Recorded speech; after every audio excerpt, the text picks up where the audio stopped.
This is Paul Burnett interviewing Mr. Len Harris for the Global Mining and Materials Research Project of the Business Series. And it's February 14th, 2015. And we're here at the Hyatt Regency Hotel in Denver, Colorado. So you've been VP of Metallurgical Operations, VP of R&D, Director of Newmont Exploration Limited, which was worldwide. And you had advised or directed the subsidiaries in Canada, Australia, South Africa. Newmont Mines in Canada. And Namibia. Namibia. Australia. Yeah. A short period before they sold that operation. So talk to me a little bit about the interface between the technical and the political and the social. So, well, technically, it was very interesting, technical point of view, particularly, that things they were doing at one plant, they were not doing at another plant. And why? Oh, they'll work here. They won't work here. The same old attitude, negative attitude. Mm-hmm.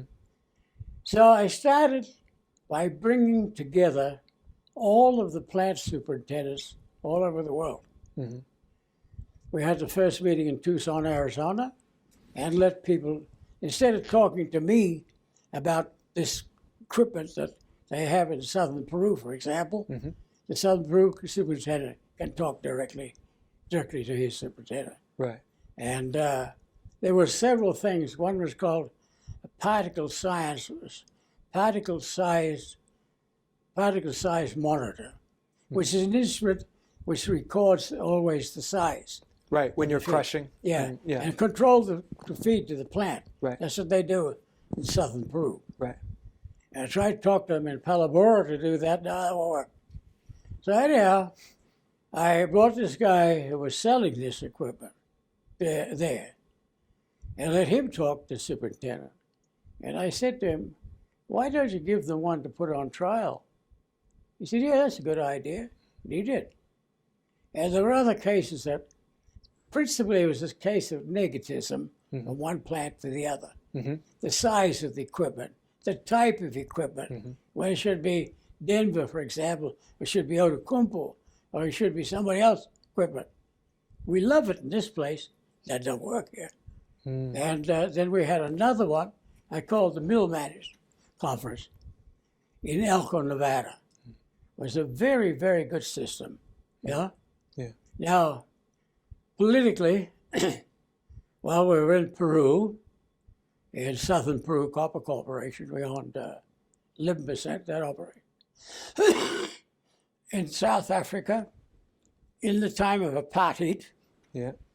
and Namibia, and Australia, Yeah.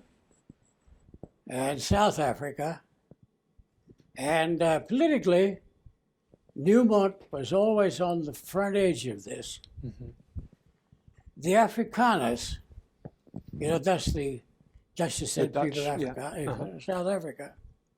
There are two types. One in Afrikaans they call verkrampt or verlichte. Verkrampt means against everything.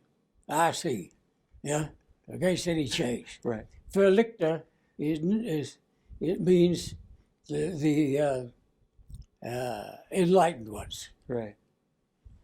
And all the plants we were involved in South Africa, in Namibia, there were these enlightened people. Yeah. And they brought about a lot of changes. Mm-hmm. The apartheid broke the law in some cases. Mm-hmm. The manager of one of the mines at O'Keefe, they were going to build houses where previously the blacks had lived. Mm-hmm. It's against the law. They didn't care, they went ahead. Mm-hmm. Built a house, and the manager went and lived in that house. To Broke make law. the point. To make the point. Another point was crane drivers. We all right? Mm-hmm. They had to be white. Mm-hmm. He put in natives, Yeah. what they call Cape Coloreds, Mm-hmm. half-breeds Yeah. to drive it. caused a nationwide strike, putting these colors in that was reserved for whites. When was that? What year was that? This was in the 70s, 80s, Yeah. because we got out of there about 89, something like that. Yeah. At Palabora was a very interesting case. The company had their own hospital, and they put in the chief of the hospital, the black man. Caused a big uproar, you know? Mm-hmm. And they said, well, that's it. I mean, if you don't want to go to our hospital, you can go and get your treatment somewhere else. Yeah. You just broke the laws in Right. every case. Right. Yeah? Right. They were very much advanced. Yeah. Because they could see that apartheid was going to, sooner or later, it's going to collapse, Right. which it did. Right. Yeah.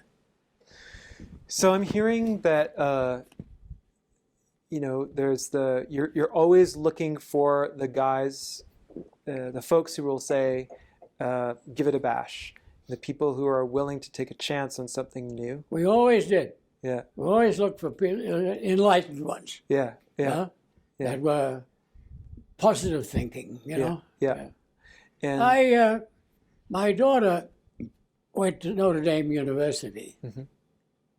And when I took her there, the dean of studies said, you know, it's always been considered in life there are two inevitables, death and taxes.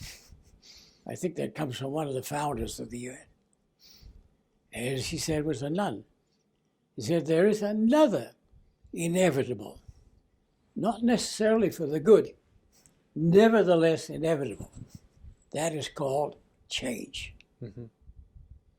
So I went to Namibia, and they had a middle tier staff people, like superintendents, and there was an Englishman giving them a talk about change. And the general manager put me on the spot. He said, no, we have Mr. Harris here, the director of the company from New York. Would you like to say something? So I told him that story about Notre Dame. And one guy got up and he said, yeah, changes everything for the black man, nothing for us, the whites. It's inevitable. So he used that year, what I told him, what I learned at Notre Dame, as his Christmas message to his staff. Yeah, it's inevitable. Yeah. Which it turned out to be. Yeah. Yeah. And another piece of the story that you're telling is that part of the resistance is not just negativity, but it's this perception in each locality that the locality is unique, right? That they've got unique problems and unique networks and unique resources. And so you can't have a cookie cutter solution from on top. You can't say, oh, we're doing this at Newmont Worldwide, we're going to impose this. So there's this resistance to change from outside. There's some truth to that. I think every mine is different, and there are unique challenges. But you were looking for ways to cross-pollinate, maybe. There's something that really works over here. Maybe that could work in this other place. Yeah, and it did. And it did when you implemented it. Yeah. And then on the political side, it was tough going for these managers in South Africa and Namibia. They're going against the stream. They're breaking the law, even, you know? Yeah. But it had to come. Now, the thing, of course, Paul, you don't want change just for change's sake. Right. Some people have fallen into that, including Coca-Cola, you might remember. Right. They changed it from classic and didn't sell worth a damn, but they felt that they had to change something. Right. So, yes, it's good. Some cases not so good. In this case, the changes that were coming in Africa weren't all that good for the white man. Mm-hmm. But that was the way it was. They were in the minority, you know, so it had to come. Mm-hmm. But Newmont was in the forefront that way. Yeah. They were also in the forefront of pushing new projects to the communities, to the people around the mines, which was not in force in Peru when I went there. Mm-hmm. And Newmont was pushing me, we have to take the project to the people, because that's what they were doing here and elsewhere in the world. Mm-hmm. The Minister of Mines said, you will not do that. In Peru, We will take it to the community. right. The Minister of Mines will take it to the community. Right. They had to change. Yeah. Now they have to take, in Peru particularly now, is a big problem with the communities. Mm-hmm. You have to take your project and get approval. Mm-hmm. Oh, there's Aboriginal resistance in the Amazon to Peruvian. There is, right to today. Peruvian, They got a mining. big strike going on in the jungle right now as we speak, Yeah. against the oil companies. Yeah. Because, I mean, we can't deny, like that article I wrote there about, the mining, importance of mining. We can't deny that we did bad things in the past. No. We can't deny that. But we shouldn't repeat them. Right. You shouldn't repeat them. Yeah. Yeah. And I push that out, all these young engineers. You have to look after the environment. It's part of doing the job. Yeah. If it's going to cost so much, and I've never seen it yet, if it will break the company, then you don't have a project. Right. You have to do it. You have to take, we have to, the old thinking, and I guess I was in that category too, Paul, younger. Mm-hmm. We come in, we give work, open up the mine, pay taxes, and that's it. Right. It's not good enough anymore. You have to do something with your surrounding communities. Mm-hmm. And I've seen some very ugly killings because of that. Mm-hmm. And they won't cooperate with the community won't cooperate with the mine. Mm-hmm. We have to change, and we still have to change yet. Mm-hmm. And I honestly believe that the part that's best, not everybody agrees with me by no means, is to give the communities part of the operation, make them partners. Mm-hmm. Give them a percentage Give of them the percentage ownership. of the ownership. Yeah. This plant I'm talking about, this place in Peru, when they gave them 5%, the problems they had with that community were unbearable. Yeah. When they did that, it disappeared. Yeah. Disappeared completely, the problems of the community. 5%. Yeah. Now, I push that down to companies I'm a director of, but they're starting to get it, too. Mm-hmm. But the old timers, why we should have given them anything? I mean, we supply work and pay the taxes, no? Mm-hmm. Mm-hmm. And I was interviewed in Bolivia. I gave a talk on Yanacocha, and the newspaper men came. Said, Mr. Harris, we here in Bolivia used to, not only foreigners, but Bolivians too, coming in and opening mines and work at the shore. They give work, pay their taxes, and they leave us with tailings. Yeah. Then it can't work. Mm-hmm. Then it can't work anymore. Yeah. Can't work anymore. Yeah. Simple as that. Well, let's talk then a little bit about Yanacocha, because that's an important story for you personally, and for your wife Rosa, who was involved in that. So, this is while you're at Newmont, and there's a whole context that needs to be set up here. This is 1992 that you start, but it begins before that. Can you set up the context for Yanacocha? Yes, we started off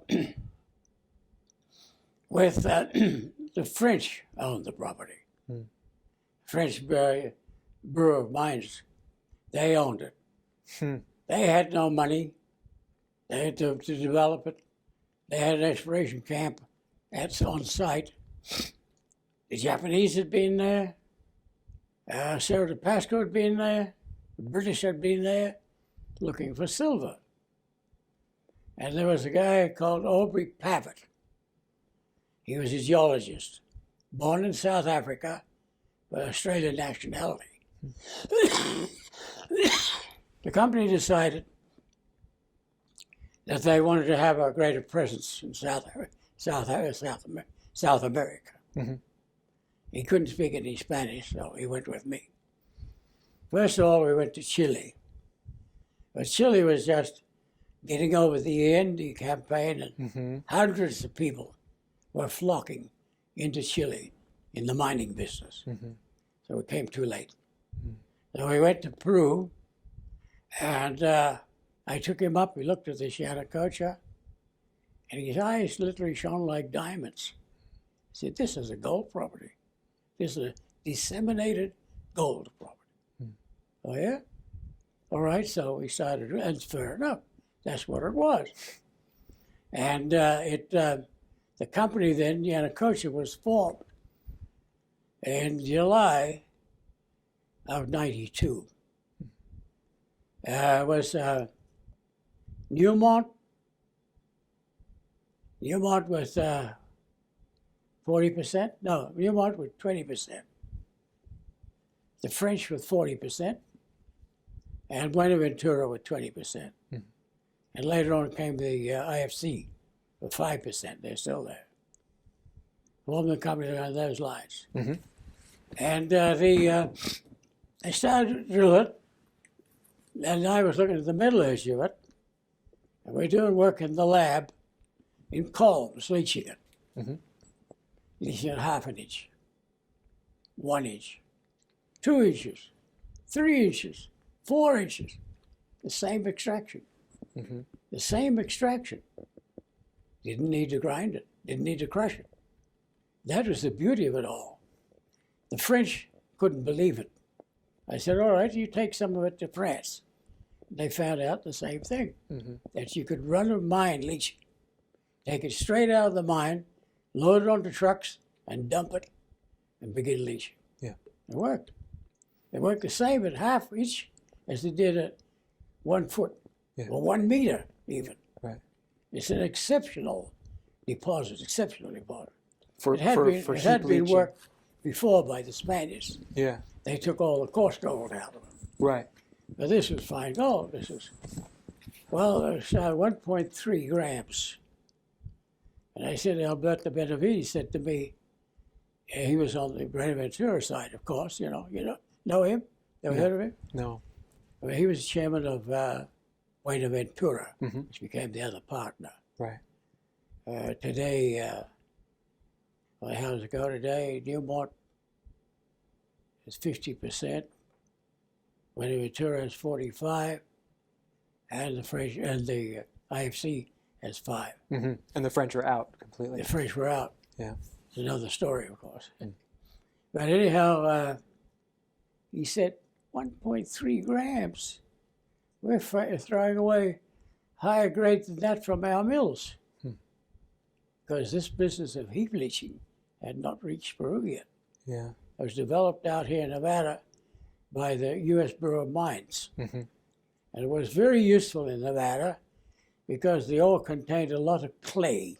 It was impossible to get it through the crushers, particularly in the thaw time, you know. And this allowed you to add a little cement, put it in a drum, and heap bleach it. And that started the whole business. Yeah. And just for our readers and listeners, that heap leaching is you take ore and you bring it out onto some kind of bed. Yes. And you normally it's crushed. It's crushed. Okay. But not Newmont, not Yanacocha. Because of the clay or because of the way, the mineral. You could take a piece of it and pour water on it. It would go straight through just like a sponge. it's kind of porous. Very porous. Okay. Very, very porous. Great. So it's very ideal. low cyanide consumption, 30 grams per ton. Very low lime consumption, 200 grams per ton. Some people are still skeptic about the treatment processing method. Yeah. So we put up a pilot plant first, 10,000 tons. Boom, the curve went up. In 4 days, the extraction was 80%. Unheard of. And I don't think there's any other deposit in the world that's just perfect for heap leaching. No and this region had already been mined by the Spaniards. like ages ago. Ages ago. Right. They took all the coarse gold out. Right. So you were left with these fine particles that are very fine particles, embedded. So-called invisible gold. Right. Which is the same as the mines in Nevada. Yeah. Right. And well, when we first went there, I say I saw some ugly things happen in the communities. Yeah. The communities wouldn't let us on their property. Yeah. But they have a lot of respect for nurses. We had this nurse, a local girl. I hired her. And she could go into the villages and talk to the people. I told her, don't stay overnight. Just go in and talk and come out with bodyguards. And which she did. And we opened up a working position with the communities. By the time we finished, we had a good thing going, which has gone to hell since. When you said there were killings, who was killed and who was doing the And killing? when I was there in Cerro de Pasco days, they had a strike in the Cerro de Pasco mine, underground mine. And they put women, pregnant women, on the portal, so nobody could come in. And they had a group of mixture of police and army, real scumbags called the Republicans. They bayoneted these women, pregnant women, on the gate to the mine. I never want to see that again. I never want to see that again, as long as I live. And that's what I told these people, my people out in Yanacocha. We're not going to do that. I'm not going to call in the army. I'm not going to call in the police. We have to build up our own security, which we did. I didn't trust the police, I didn't trust the army. So we built our own army. One of the things was discussed in Denver. All right, how are we going to protect our people and the equipment and whatnot? People had all kinds of ideas, you know. And the president got up and he said, there's only two guys in this room that know anything about terrorism. It's Len Harris and myself. In Sumeb, terrorism reaches pinnacle. They don't wait for you to go to work and come into your house and kill your wife and children. That's real terror. That is real terror. And he said, you better find out how we're going to do this. So I got on to some people, ex-CIA people in Florida, and they put me on to a guy, a colonel, what was his name, that I took on as my consultant. We built up our own security system. I personally had 6 bodyguards. And we had 150 of these bodyguards at mine site. Originally, we didn't allow anybody on site. All the superintendents were armed. And of course, as you know, they overcame the shining path. But I didn't like the idea very much of having them on the property, the police and the army. The police and the army, yeah. The army was made up of conscripts. And many of them were terrorists. The police were corrupt. So I formed my own army. That's how we got it going. It's interesting because I think some of the news reports coming out of Africa and the new kinds of security operations in sub-Saharan Africa, the criticism is that the mining companies, but also companies in general, have ceased to think in colonial terms of dominating a particular region or having some kind of collusion with a government, and have retreated to the grounds, saying that we're going to lock down this gold area or this mine in the Congo or whatever, and then we're going to hire our own private army. And it's seen it from there's a critical view of that there's this privatization of security for these corporations. And your story is a bit different, it seems. It's that your reaction was to the state fighting Shining Path was just kind of another gang. It was not to be necessarily, I don't know. Let them do that. Yeah. Let the government do that. That's enough for them on the table. Yeah. Yeah. But if it results in these kinds of massacres that you saw when you were there, it's no good for the mine. It's no good for the people there. No. So you sought out a solution in hiring private security. You were looking for something that was a more peaceful, more cooperative solution. Certainly, it was security. You had 6 bodyguards that were armed. Yeah. But Well, there's another piece of it as well in your story. yeah, the other, there's no way you could really work today unless you have the approval of the community. Mhm. They'll shut you down. Yeah. And that's the worst thing that can happen to you. Shut you down, you lose money, no? Yeah. And so you have to be able to work out something that you can be at peace and work in joint venture with them. Mhm. My wife, during these times at the beginning when it was pretty bad, the terrorism, the women didn't come to the mine. The superintendents were confined to the mine. And they would go back to Lima to their families 2 weeks after, 4 weeks, something like that. And so the women started to complain that they'd like to visit and see where their husbands were working. So I took a long weekend and I brought them all to the mine site. And while they were there, Rosa was always interested in helping communities. She'd been involved in this before. She was head of a group of women in the center of Peru, 600 women, to work with the poor. And we had decided in the company, we had money to help the communities. But we had a lot of resistance.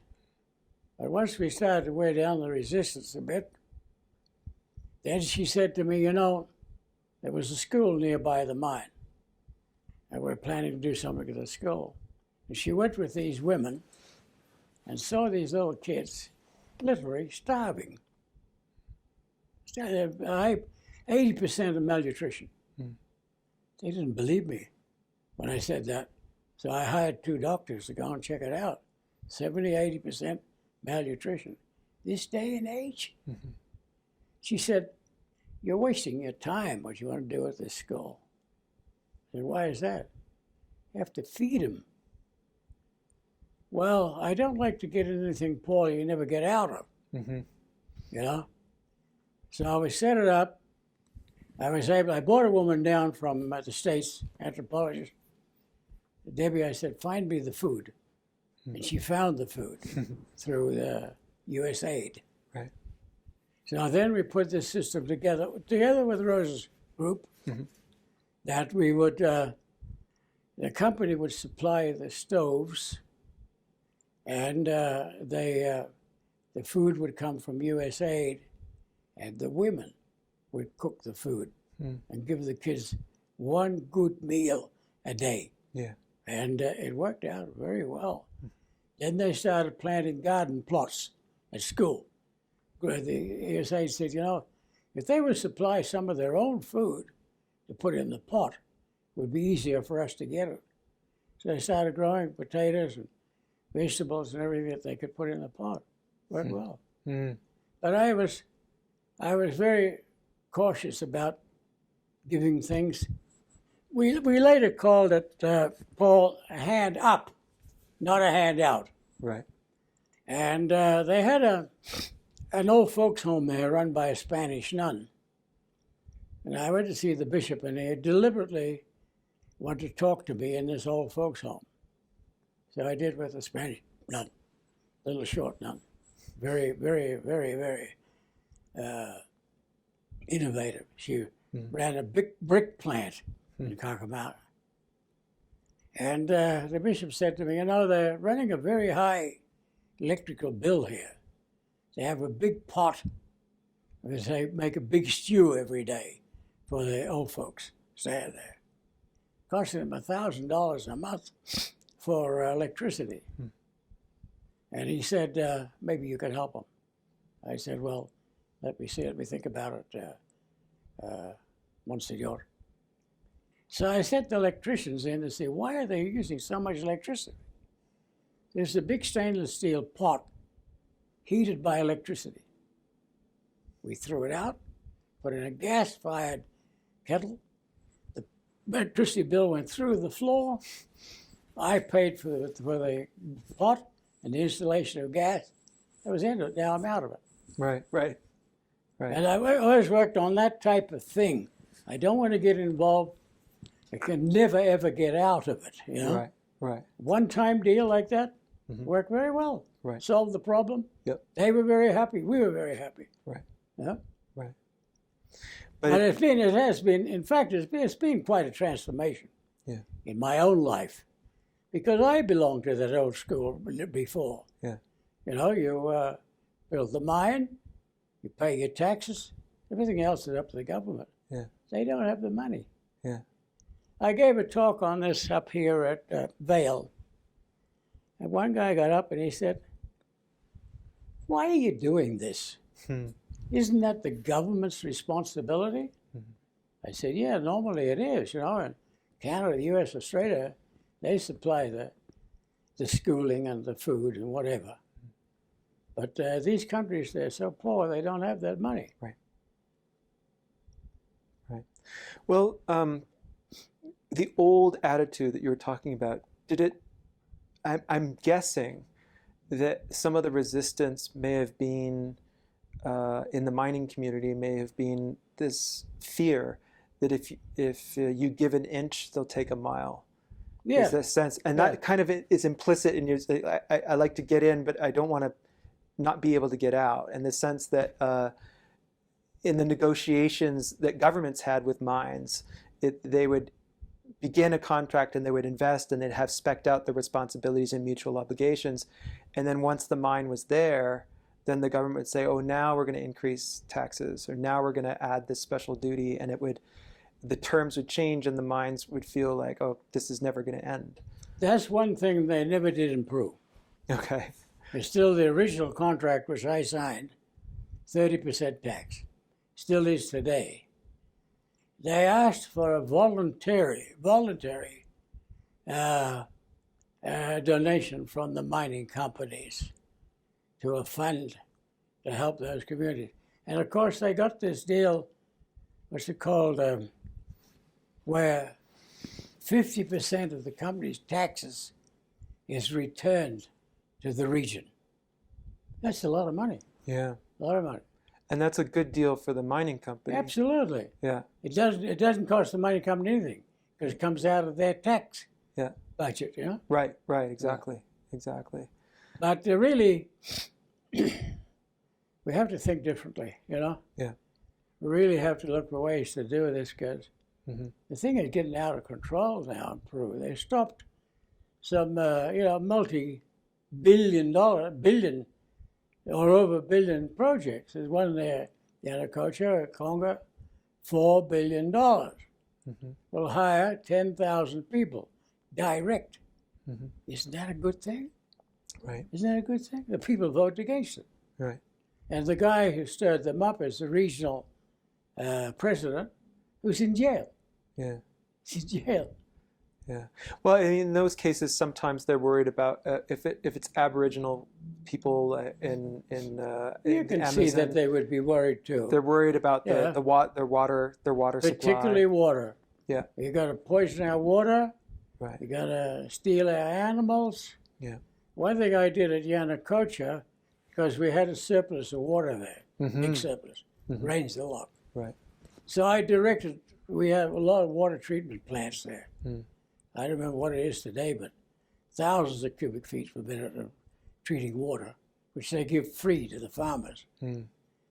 Now, when it rained, I had all the overflows directed into the water treatment plant and then to one discharge point of the property, just one discharge point.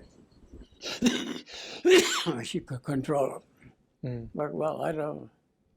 You have to always be thinking of new ways to do it, to get the community together with you. Yeah. And then we put, where the water was discharged, I put animals there. There's no sense in telling the community of people, we have water so many parts, less than so many parts million cyanide. They don't know what that is. Right. But I put animals there to eat and feed and drink the water. Yeah. And they could go and see it, the water coming out of the plant.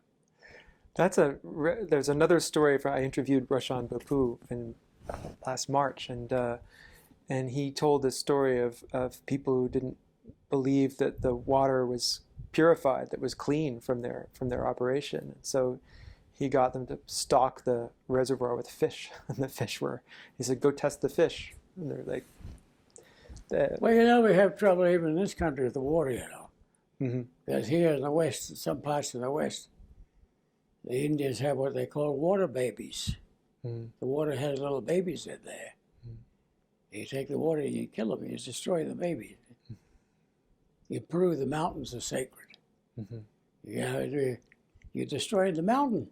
You're taking all the mountain down. It's sacred. Mm-hmm. Right. And so that's going back to your adage, you have to know the culture.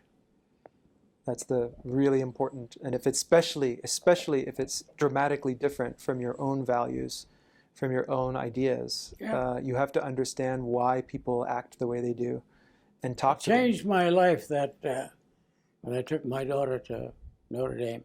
Yeah. I'd never thought about that before. I was just thinking about death and taxes, But it's true. Yeah. Change is another inevitable. Yeah. And not necessarily for the good. Yeah. But nevertheless, the only constant is change. Yeah, that's right. Isn't that true? Yeah. And so Rosa was your wife was a huge player in the development of this association, the AIME, which is the Ladies Association of Minera Yanacocha, which was a group that facilitated education programs and health and nutritional programs and the supply of food and the construction of food production facilities. From donations. Yeah, including donations from the company. Yeah. From the other companies too. Right. And the contractors. Yeah. I mean, we couldn't make as a company, we couldn't make a deal asking the contractors for money, but she could because she's independent of the company. Right. And it reached over 5,500 young people. 5,500 children. Yeah. So that had a huge impact on you. It seems like this was I'm going to get you. We forgot to get you. She got a very good brochure on this. Yeah. I'll have to get you that brochure. Oh, I think how it's built up, Yeah, I think I've read some material on that. So this was a long period. This is the longest chunk of your career devoted to a single set of companies, of Newmont. So this is until 1995, and in 1995 you pass into a kind of semi-retirement. Should we call you retired? Is that fair? I retired from Newmont, but they brought me back again as a consultant. Yeah. For another year. Yeah. And then people started. Are you aware of this company called Bear? Yeah, it's a consulting I group. started working with them. Yeah. And because I knew them very well in New York before they moved out here. And then people started to approach me, about being a director of this company, a director of that. And some of the companies you see there that I have been a director in the past, and for some reasons had to step down because the companies would say, one company, for example, in Colombia, where I was a director, and a proven company bought 40% of the company. So, of course, they would have put their people on the board. Right. So they asked me to step down, but they retained me as a consultant. Right. Yeah. Right. So it's a period of extended consulting that you've been doing. It doesn't end. It doesn't end. I always say I'm not retired, I'm retiring. Well, you're not retiring in another sense, so that's good. And you're chairman of Resource Development Incorporated. Is that your own company? No, it's not my own company, no. It's owned by Deepak Malhotra. Okay. He owns, I'm the chairman, he's the president, I don't own it, no. Okay. They do give me a bonus Okay. every year. And so you're able to give your sage advice to Yeah, them. I do quite a bit of work with them. Okay. I bring them projects Mhm. from different places. In fact, they're working on one now from a Canadian company in Mexico. And we were talking a little bit about how the industry has changed in the last 30 years, and I mean, one of the big stories is the rise of Australian and Canadian and Chinese mining companies, and the decline of the presence of U.S.-based companies. If you look back, say 30, 40 years, you would have seen a number of American companies in the top 10 worldwide. Yeah.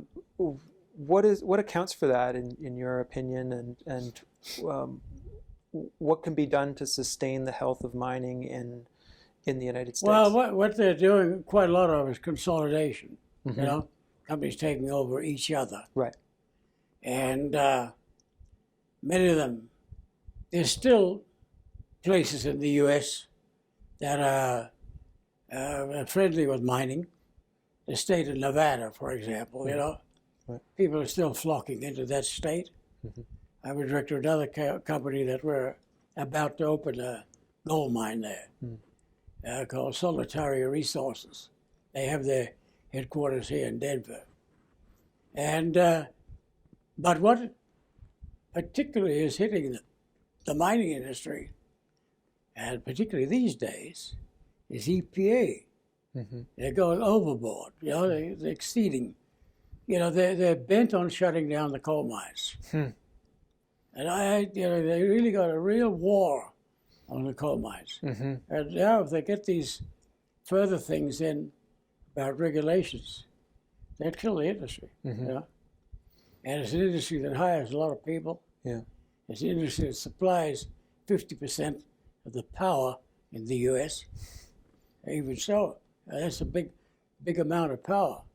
You know, incidentally, how much coal supplies in California? What percentage of the energy supply of California is supplied by coal? 50%? Less than one. Oh, less than 1%. Less than one. Because they bring in the electricity from the next state or even from Canada. They're bringing in a lot from Canada, from the Trail smelter. The guy gave a good talk on that recently. He gave all the percentages state by state. And I think overall it's 48%. But of course, the coal companies, they just turn around and export it. Yeah. Yeah. Yeah. But that's getting more difficult too. Another company I'm a director of had a big coal deposit in northern British Columbia. And they got it up against all kinds of odds. They've made their peace with the bands, incidentally. They're at peace with the communities there. But it costs about $400 million. You have to have a partner. You have to have a Chinese partner there. Right. Well, there's extensions in permitting. It's taking longer to get permits to mine, or it's no permitting at all. Getting more and more strict. Yeah.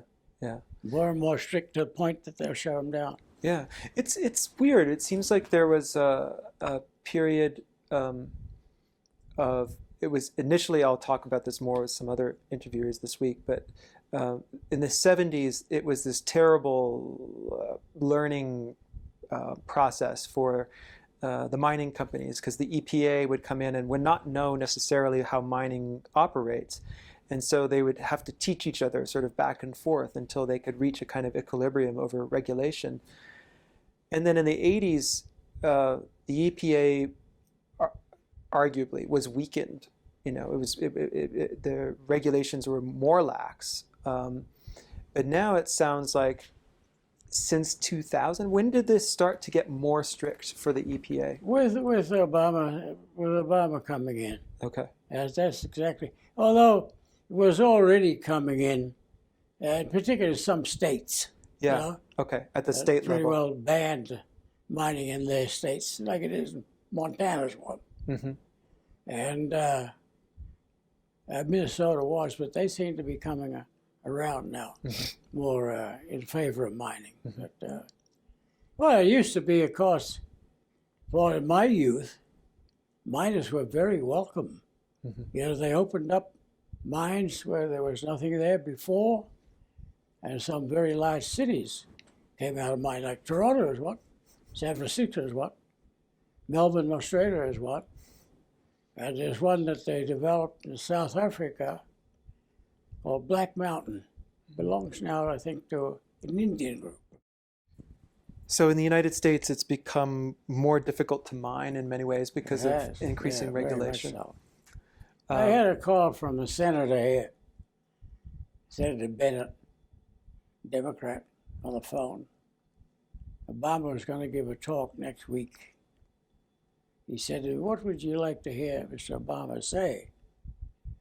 I said, "Well, I'd like him to immediately approve the Keystone pipeline and tell EPA to get off the coal miners' back." He never answered. Well, he asked your opinion, so. Yeah, he asked my opinion. He said, right. Yeah. And so in your career, you've had this tremendous impact working for these many companies and work with many other companies.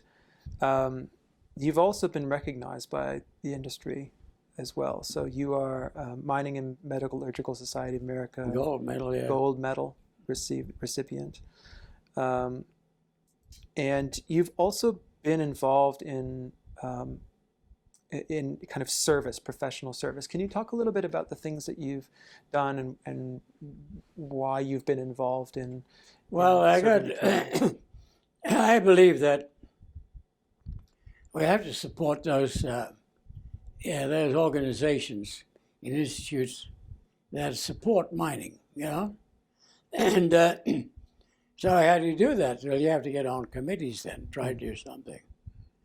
And I belong to a lot of them. Like I was telling you, this SME has been, since 1951. You've been a member of SME since 1951. Yeah. I'm a member of the Australasian, which includes Australia, New Zealand, and New Zealand, since 1943. That's even longer.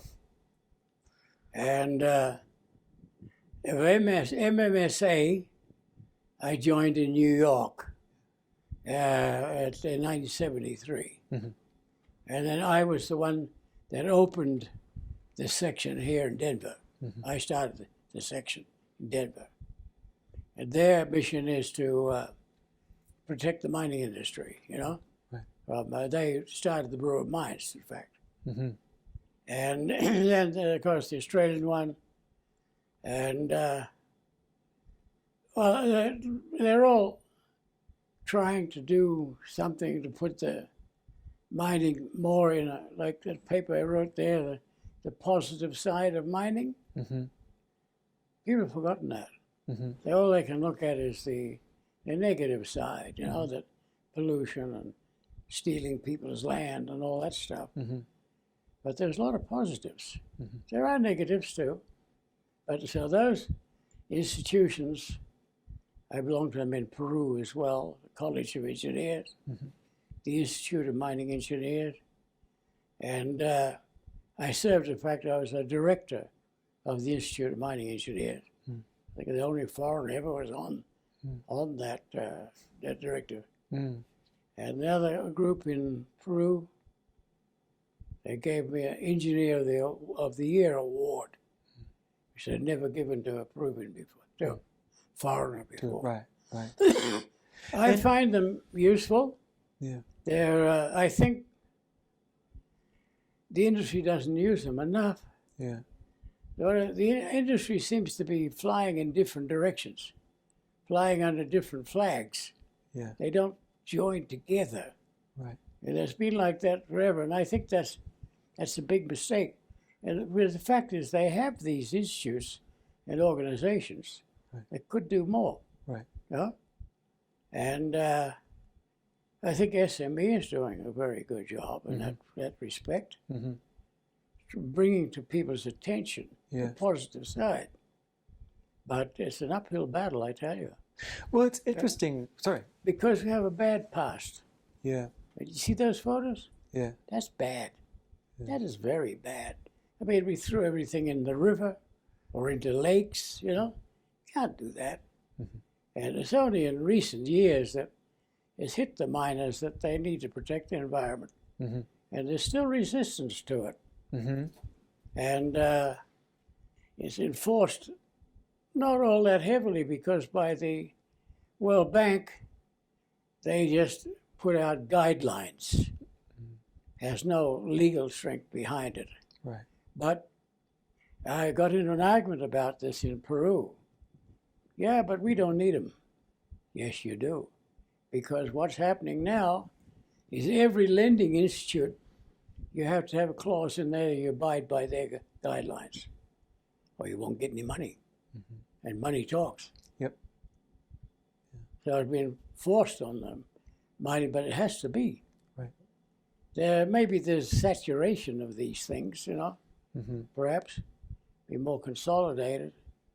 But in general, they're all trying to do their best, but running in different directions. Maybe there's a lag because the big umbrella organizations seem to be U.S. based, and the mining industry, those the lending institutions, but also the mining associations, the AIME and the MMSA, they tend to have a U.S. focus, even though they welcome members worldwide. But the biggest mining companies are BHP Billiton, and you know, like so are those companies involved in MMSA? Are they involved? Very much. Yeah. And some of the manufacturers too, like Caterpillar, Woodson, those people, Right. are making the equipment, Right. contractors and whatnot. Right. The is it Billiton? We had a partnership with them in Ecuador.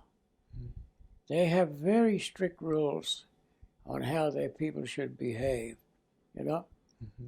They're like, for instance, taking these, at an exploration site, taking these portable potties, you know?